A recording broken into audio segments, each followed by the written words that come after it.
La vida es un cuento, contado por un idiota, lleno de ruido y de furia.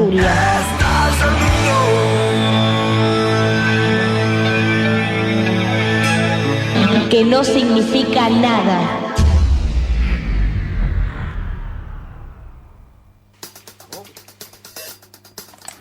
Muy buenas noches, acaban de escuchar a Korn haciendo Dead Bodies Everywhere.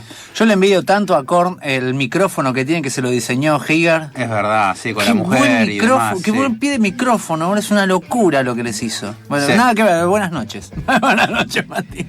Recordando a Korn. Claro, pienso en Korn y pienso en el bajista con el bajo, ¿cómo es? Sí, vertical. Tipo, claro, cual contrabajo. Claro, y el... Tiras bermudas a las cadenas. Claro, las rastas. Los aritos en la ceja. Las rastas, sí, los abusos de menores y esas todo cosas. Eso en Parque Rivadavia, donde era el centro neurálgico de todo hardcore. Claro, tal cual. Y las bicicletas chiquitas. Es verdad. No sé por qué eso. Sí. No, la verdad nunca Con entendí. de rodado chiquito. ¿Por qué? No sé. Bueno, este hombre del que vamos a hablar hoy, que escribió Te cuento que el que vamos a hablar hoy, usaba esas bicicletas de rodado grande. Claro, bueno, porque era la época, era lo que bicicletas. andaba en la época. Años Claro, 20, claro, James andaba Joyce. de bermudas, rasta. No, bueno, no, tanto no. En esa época todo el mundo andaba de traje. Claro, sí, para otro lado. Qué épocas aquellas, ¿no? ¿Te acordás cuando íbamos a...? Bueno, no íbamos, no creo que te acuerdes. Hay una persona que escribió sobre Joyce, que es Hemingway, en su libro Fiesta en París. Bueno, Sí. París era una fiesta. Perdón. París era una fiesta, son dos distintos, ¿no? Sí, Uno- Fiesta es uno que pasa en España. Ajá. Y París es una fiesta. Es de las memorias que escribe Hemingway sobre sí mismo, los años en París, donde aparece Joyce Ajá. como personaje, porque había estado también viviendo en París. Claro. Y él lo narra como una persona totalmente ida del planeta Tierra, que iba a leer el diario Los Cafés de París, pero que subrayaba el diario. Sí. Estaba enfermito, tenía un par de Y mambitos. si Joyce. escribiste ser Ulises no puede salir ileso. Y no, era un hombre que realmente tenía un tema con el lenguaje. Digamos, él... Claro.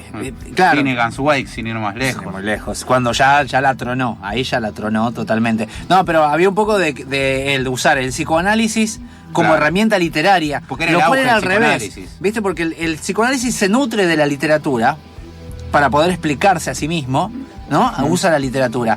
Pero él no utiliza el psicoanálisis para enriquecer la literatura, sino como una herramienta para la literatura, para el Claro. lenguaje. Era el auge de Freud. Sí, claro, por supuesto, por y demás. supuesto. Pero hay otra cosa también con la que innova Joyce, que es el A primer ver. escritor en meterse.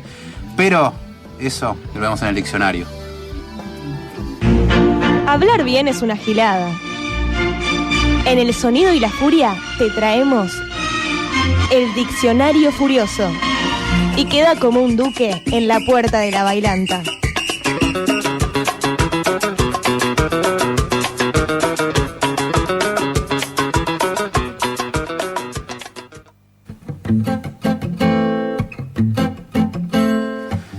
Y la palabra de la noche.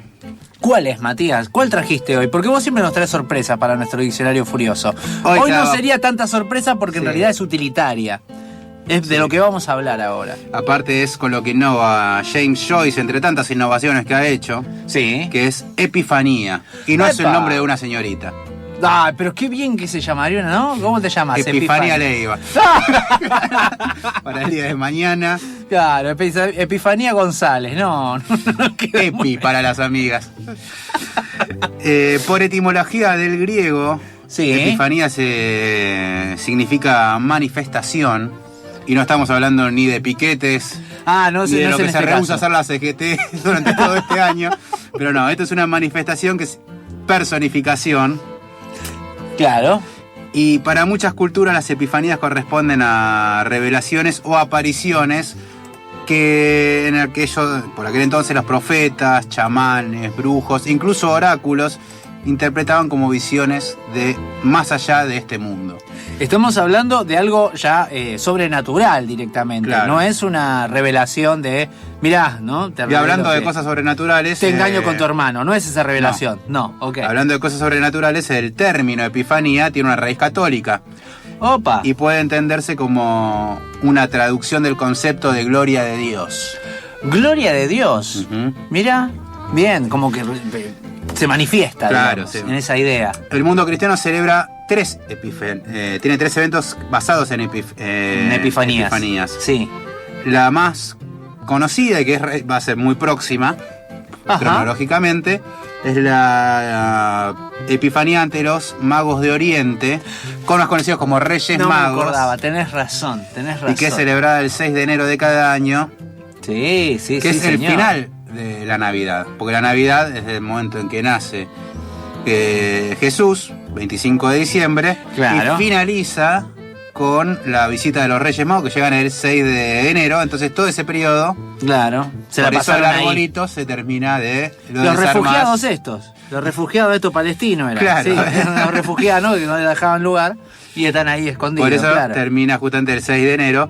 Y es la más importante, por supuesto, porque es el nacimiento de Jesús, en donde los 3 Reyes Magos aparecen desde el Oriente para adorar la primera manifestación de Jesucristo. Como, Desde el Uruguay, desde los orientales. Claro, venían Venían de ahí, ellos. venían con un mate y un termo. Y le De con ofrenda. oro, incienso y mirra. Ahora y mirra. Lo que tiene de epifánico, esto ya tratando de bajar un poco a la seriedad de este asunto, es la revelación de la estrella. Es cuando ellos encuentran que los astros se arman de tal manera que eso les da una señal para el nacimiento de lo que sería uno de los grandes reyes para ellos. Ellos tenían como, ¿no? Como que iba a ser un salvador, un gran rey. Ellos no tenían concepto, se supone, esto todo se supone, ¿eh? Y sí. Si es que los Reyes Magos existieron y si que siquiera Jesús existió. Pero, digamos, la interpretación es que ellos venían a rendirle culto al Dios vivo que venía, ¿no? Que bajaba a la tierra y lo vieron a través de una estrella porque eran astrólogos. Claro. Los Reyes Magos se supone que no son reyes en sí, eran astrólogos, grandes sabios en ese sentido. Por eso. Claro, estaban a merced de Herodes, que era... entonces, Claro, el claro. gobernador No es que sean de reyes Galilea. que tenían reinos, sino que eran sabios. La segunda epifanía es la de San Juan el Bautista en el río Jordán, cuando lo bautiza Jesucristo. Y la última es la epifanía a sus discípulos y comienzo de la vida pública de Jesús, que cuando hace lo que hablábamos la semana pasada, que es cuando convierte el agua en vino. Y además es la tercera epifanía católica. ¿La tercera es cuando convierte el agua en vino? Sí, Cuando que es la todos primera vez que aparece Jesús ya como persona. Claro, que claro. realiza Eso cuando se milagros y bautiza. demás. Cuando se bautiza, Juan el Bautista que después le corta la cabeza. Todo eso lo hemos ido ¿Viste? tratando a lo largo Estamos- del año. Estamos sí. cerrando el año Con porque, Salomé. claro, en Salomé hablamos del corte de cabeza de Juan el Bautista de Yocanan. La primera epifanía literaria, como decíamos, es la que vamos a tratar más adelante con Opa. James Joyce. Y mientras tanto, ¿Qué vamos a escuchar, Mati? tenemos que ir un día, tenemos que hacer algo de punk. Oh, claro Y que sí. si vamos a hablar de punk, vamos a hablar de Bad Religion. No solo es necesario tener crestas y muchos parches, también esto es punk. Bad Religion con Epiphany. Hoy.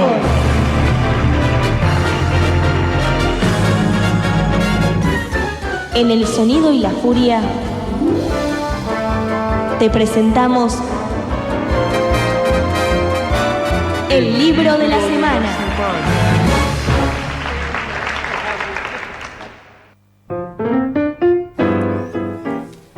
Y seguimos acá en el sonido y la furia.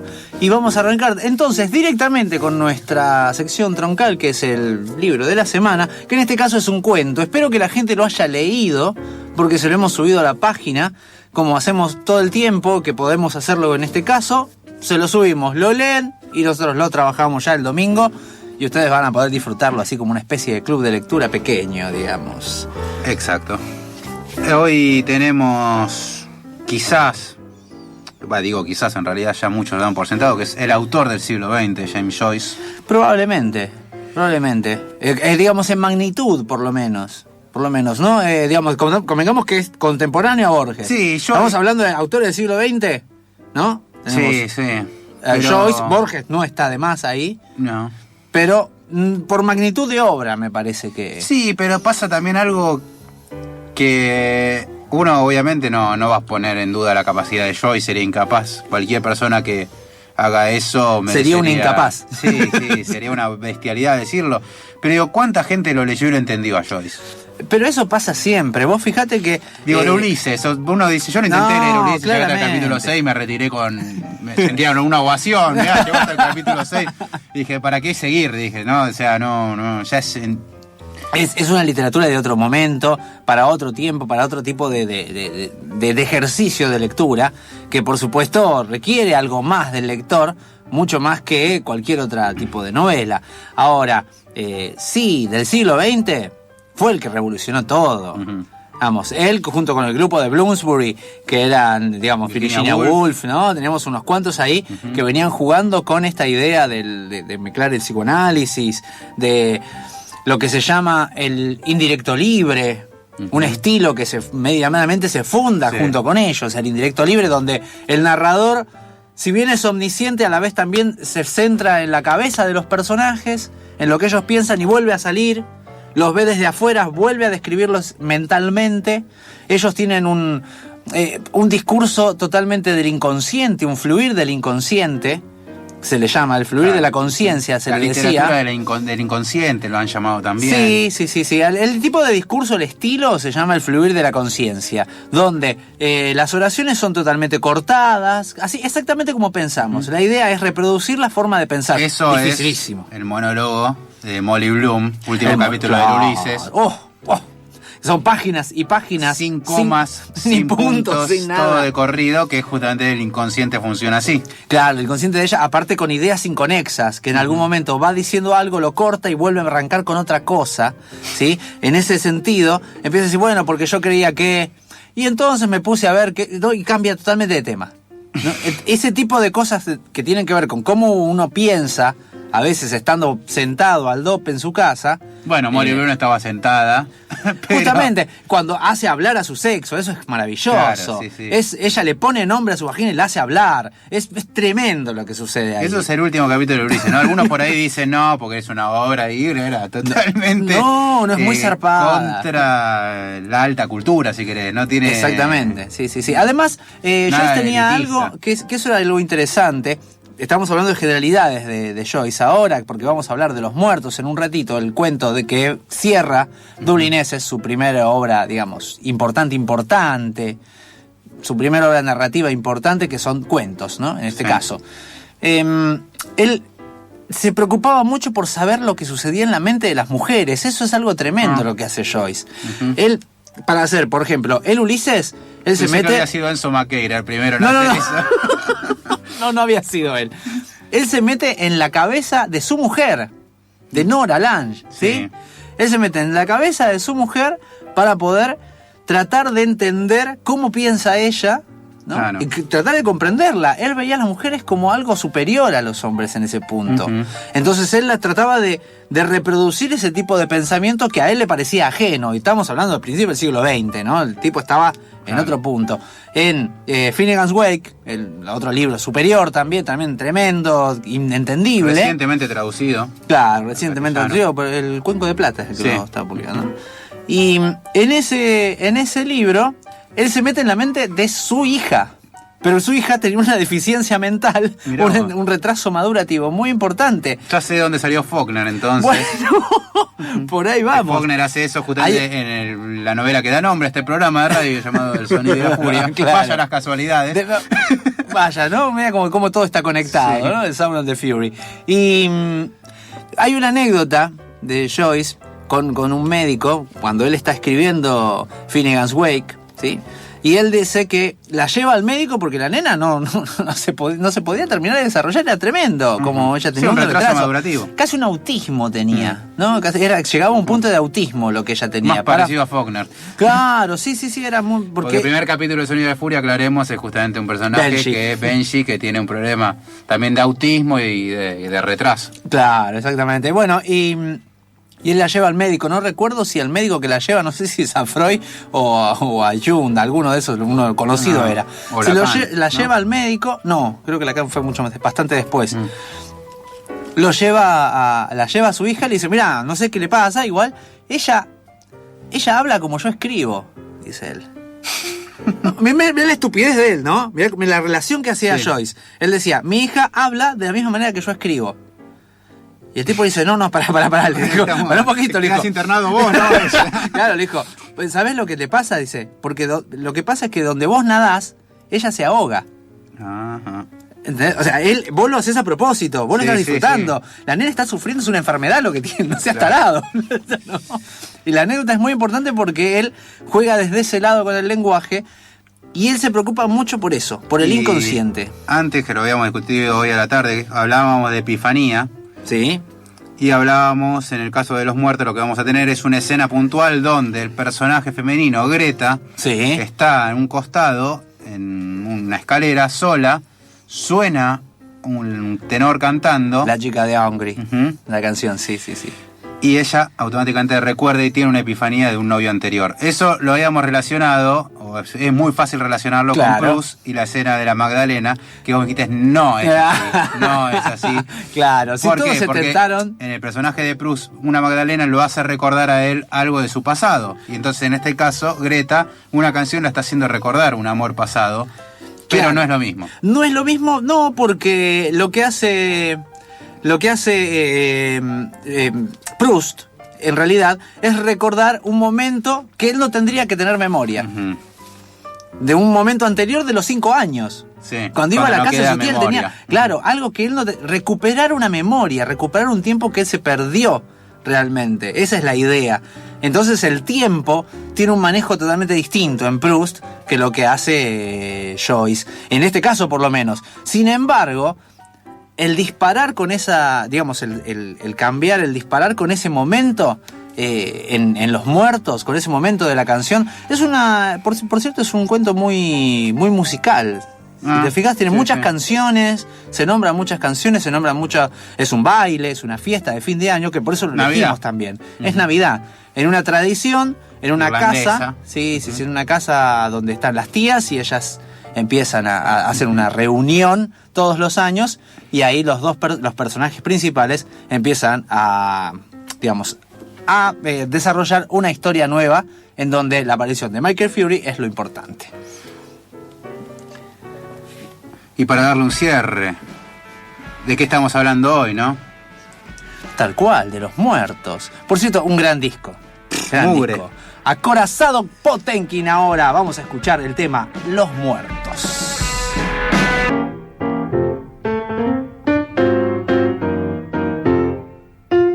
Seguimos acá en El Sonido y la Furia y ya entrando directamente sobre el libro de la semana, que en este caso no será un libro, sino que será el último cuento del libro Dublineses o Dubliners, ¿no? Sí.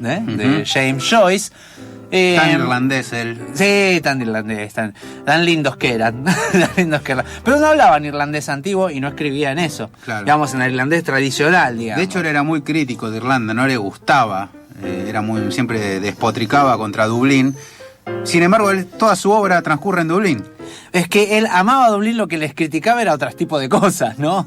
Era como tremendo lo que Sí, lo que él se fue a criticaba. vivir igualmente a Suiza después, Joyce. Sí, Pero en el caso puntual de Dubliners, sí. es la segunda obra que Joyce publica, La primera, compilado ¿cuál de 15 era? cuentos, música de cámara. Mira, no me acordaba. Y después de Sí. Dublineses venía Retrato del artista adolescente. Retrato del artista adolescente, que es claro. autobiográfica. Pero este segundo trabajo que él hace también fue llevado al cine. No sé si vos la viste, la película de John Huston. del año ¿De cuál? 87. La de Era Los un- Muertos. Sí, Sí, Los claro, Muertos, es maravillosa la película. Ujú. El final está tan bien logrado porque todo lo que uno lee en el final de Los Muertos, en esta ida que se va hacia las nubes, ¿no? Y que se va hacia todo el mundo y se hace universal, lo ves en imágenes. Ah. Ujú. Hace todo ese juego en imágenes, lo cual es maravilloso. La verdad que esa película es recontra recomendable. Recomendable. La historia de Los Muertos, tenemos que hablar de dos personajes, que uno es Gabriel. Sí. Estamos hablando del año 1914. 14. ¿sí? Arrancaba la Primera Guerra Mundial. Por en otro ese mismo lado, año. claro, ese mismo año arrancaba la Guerra Mundial. Y hay dos personajes, uno es Gabriel, su esposa Greta. Claro. Están las tres hermanas, Sí, Julia, bueno, hay varias, hay 3 hermanas y tenemos una sobrina que los cuida, Lili, que es la primera que aparece. La primera que aparece. Que dice, tiene los pies muertos. Literalmente muertos. Y vos decís, ¡wow! Claro, porque está ahí firme en la puerta. Claro, además por el frío, ¿no? Claro. Estamos hablando que todos llegan y se sacan la nieve de encima. La nieve va a formar parte de algo muy importante en este cuento. Pero seguí, por favor, Mati. Y solo para empezar ya un poco lo que es el análisis, ¿no? Transcurre toda una fiesta de Navidad muy convencional, donde cada uno cuida su imagen, nadie actúa de manera sincera, sino que todos están fingiendo de alguna manera, salvo, creo yo, y eso corre a riesgo personal, pero creo que Greta y Lily son las únicas 2 que no fingen nada. No, tal cual. Aparece a su vez una amenaza que es el borracho. El borracho. Hay una persona que está invitada, que tiene problemas con el alcohol y todos están pendientes de que no tome, porque dicen que si toma se pudre todo y tira la Navidad a la basura. Siempre hay alguien así. Por lo general es uno, pero claro, siempre hay alguien en la fiesta que dice, no, viste, cuidalo, cuida que no tome. Que no se acerca a los chicos, sacale a los chicos de encima, no es que se asustan los chicos. Bueno, una cosa así, no había chicos en este caso. Es más, justamente algo de lo que es, digamos, algo importante ahí, es que son todos jóvenes o viejos. Están divididos entre jóvenes y viejos en una fiesta de Navidad tradicional. Tenemos que tener en cuenta esto, que es algo donde digamos, la idea es que la fiesta esta se haya hecho siempre, durante generaciones. Familia tras familia hacía la fiesta de Navidad en el mismo lugar y hoy mantenían la tradición, por lo menos en el momento del cuento, se mantienen la tradición estas 3 tías solteronas, ¿sí? Que tienen a su sobrina, que les cuida la casa y que les hace de los cuales tareas. Gabriel es el favorito. El sobrino favorito, sí. Claro. Y por eso él va a dar el discurso a la hora de cortar su el pavo. tarea de dar el discurso. ¿Saben con qué tienen que relacionar esto? Mira, cosas después vienen. ¿Se acuerdan de esta película que se llama Muerte en un funeral? No. Una película inglesa. Muerte en un funeral. Después hizo la versión yankee que se llama Un funeral de muerte, horrible. Bueno, pero la inglesa, al tipo se les muere el padre y se junta toda la familia y hay uno de los personajes principales que tiene que hacer un discurso, tiene que dar unas palabras. Y está toda la película preocupado en las palabras que tiene que decir. El discurso que es el mismo personaje de Gabriel, en este caso, pero con un fin un poco más cómico en la película, en este caso. Gabriel criticado además, pero siempre a espaldas, porque él justamente una de las tías es nacionalista irlandesa y va pensando todo el tiempo que él escribe para un diario inglés, entonces que es pro inglés. Bueno, y ese es Ivors. Claro. Que es Ivors, es una joven amiga, ¿no? Que sería como una militante, ¿viste? Que es una militante nacionalista. Sí. Ella en el baile lo critica y le dice, vos escribís, pones él, no sé, decís, vos escribís en La Nación. Entonces, en esa idea es, vos escribís en La Nación, dale, oligarca. Es como que le tira esa idea, ¿no? Sí. Tengamos en cuenta que tenemos todo lo que es Dublín, ¿no? Todo lo que es Escocia. Todo lo que fueron las islas del Reino Unido están en contra de Londres. Claro, sí. Están en contra de Inglaterra, de Londres. Todos están, o sea, porque son todos colonias. Escocia, Irlanda. Tienen motivos más que suficientes para odiar a los ingleses. Sí. Entonces, digamos, tener una cultura nacional es muy importante para ellos porque están todo el tiempo dominados por los ingleses. ¿Sí? Entonces es como una pelea muy... que hasta hoy mismo supongo que se debe discutir esto. En Trainspotting se habla mucho de eso también, ¿no? Cuando, si se acuerdan la película, están en Escocia, justamente en la vía, y dicen, vamos a ver la naturaleza, no amas a tu país, le dice Tommy, el que después se muere de sida. Y Renton le dice, Escocia es una mierda, que le dice, estamos dominados por unos pendejos, le dice de todo, que está... Toda la pelea contra Inglaterra y por el nacionalismo es muy importante para las islas del Reino Unido. Por eso la discusión que tiene con Ivors, Gabriel, es importante desde ahí. Porque él es un burgués. Claro. De hecho, él mismo en el discurso dice, no, tengo que tener cuidado de no utilizar un lenguaje muy elevado porque no lo van a entender. Es un sorete. Sí. De verdad, no quiero citar a tal poeta porque si no lo entienden va a ser un fracaso. Y como ellos no lo van a entender, ¿viste? Es una porquería ese tipo. Claro.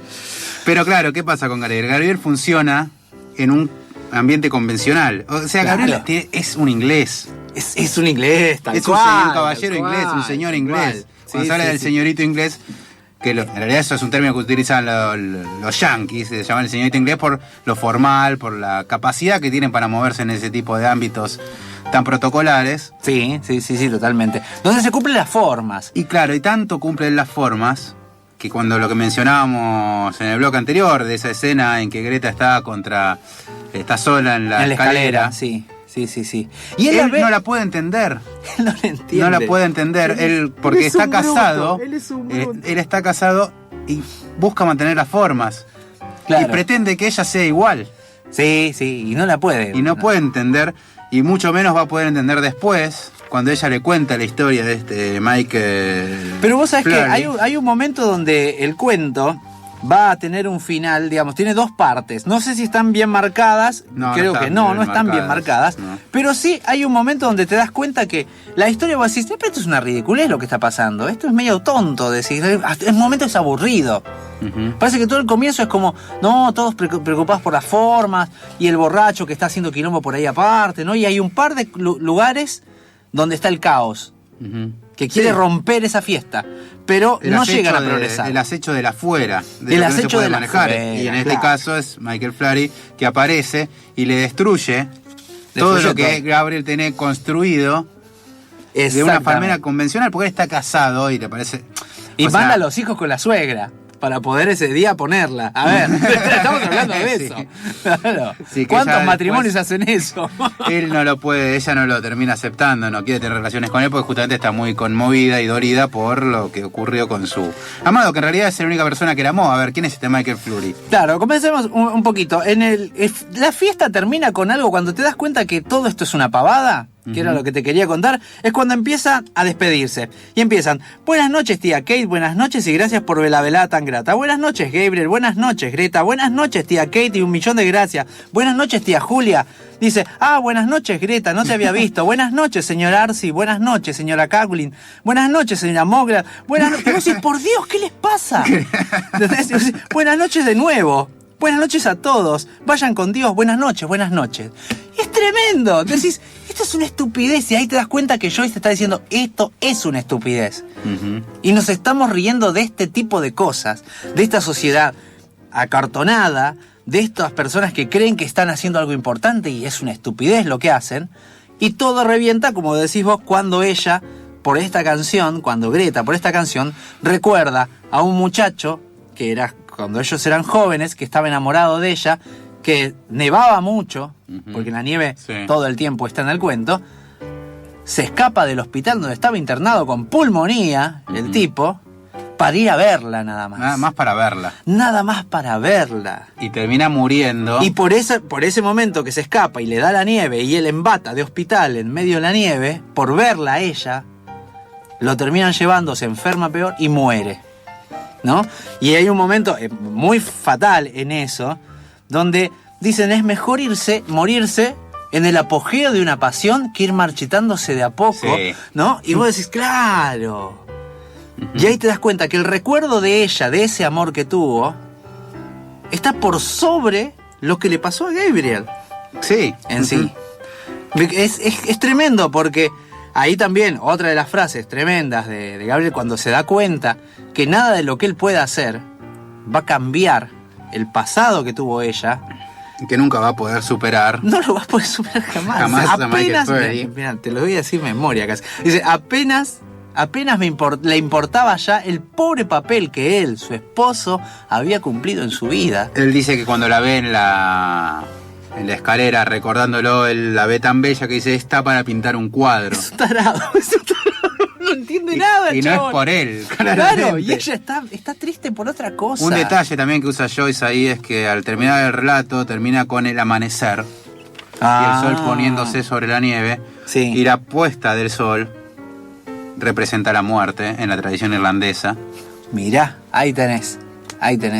Bueno, en eso se va este cuento y además el final, digamos, la epifanía que sucede, que era por lo que veníamos hablando tanto de este tema, es cuando él se da cuenta que todo lo que pasa en el mundo está atravesado por la muerte Ujú. y que en realidad los muertos están más vivos que los vivos.